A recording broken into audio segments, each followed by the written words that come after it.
നിയമാവർത്തന പുസ്തകം 7-ാം അധ്യായം 12-13 വാക്യങ്ങൾ ഒന്ന് വായിച്ചു കേൾക്കാം.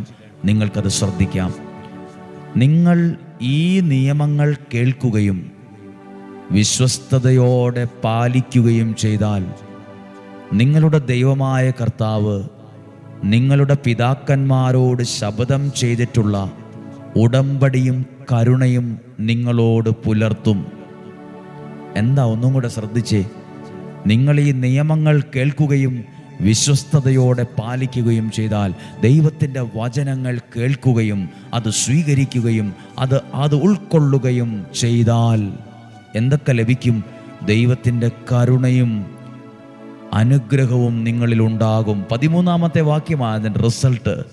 അവിടുന്ന് നിങ്ങളെ സ്നേഹിക്കുകയും അനുഗ്രഹിക്കുകയും വർദ്ധിപ്പിക്കുകയും ചെയ്യും. ശരിക്കും ശ്രദ്ധിച്ച 3